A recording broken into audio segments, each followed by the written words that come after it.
రాజనగరం నియోజకవర్గ స్వతంత్ర అభ్యర్థి బర్రి ఆనంద్ కుమార్ ఎన్నికల ప్రచారం ముగింపు సందర్భంగా శనివారం నియోజకవర్గంలో భారీ బైక్ ర్యాలీ నిర్వహించారు. రాజమండ్రిలోని పార్టీ కార్యాలయం నుండి ప్రారంభమైన బైక్ ర్యాలీ గాడల, మధురపొడి, మిర్తిపాడు, చీపురుపల్లి, నాగంపల్లి, కోటేశ్వరం, శ్రీరంగపట్నం, కోరుకొండ, పశ్చిమ గోనగూడెం, రాజనగరం మండలాల్లోని పలు గ్రామాల్లో బైక్ ర్యాలీ జరిగింది. బైక్లకు నీలి జెండాలు కట్టుకుని వందలాది మంది యువకులు ర్యాలీలో పాల్గొన్నారు. వీరవ గుర్తుపై ఓటు వేసి బర్రి ఆనంద్ కుమార్ను గెలిపించుకుంటామని వారంతా నినాదాలు చేశారు. అనంతరం కొన్ని గ్రామాల్లో బర్రి ఆనంద్ నాయకత్వంలో పాదయాత్ర నిర్వహించారు. అంతకుముందు ప్రతిరోజు ఉదయం, సాయంత్రం ఇంటింటి ప్రచారం విస్తృతంగా చేశారు. ప్రచారంలో బర్రి ఆనంద్ కుమార్ ఒకవైపు ఆయన తల్లి బర్రి మరియు భార్య మాజీ కార్పొరేటర్ బర్రి అను హెలినియా, మరోవైపు ఇంకోవైపు నాయకులు, కార్యకర్తలు, అభిమానులు 5 బృందాలుగా ఏర్పడి రాజనగరం, కోరుకొండ, సీతానగరం మండలాల్లో ఇంటింటి ప్రచారం పకడ్బందీగా నిర్వహించి బీరవ గుర్తుకు ఓటు వేయాలని ప్రజల్ని కోరారు.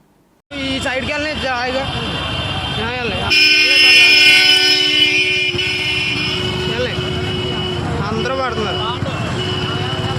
స్లోగా వెళ్ళి వస్తున్నారు.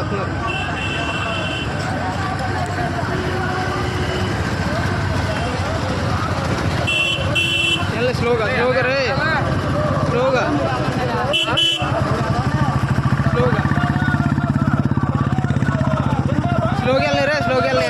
గుద్దేహాడు బాబు, చంపేహాడు.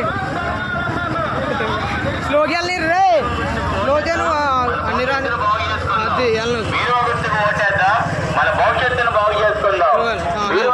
ఓటేద్దాం, మన భవిష్యత్తు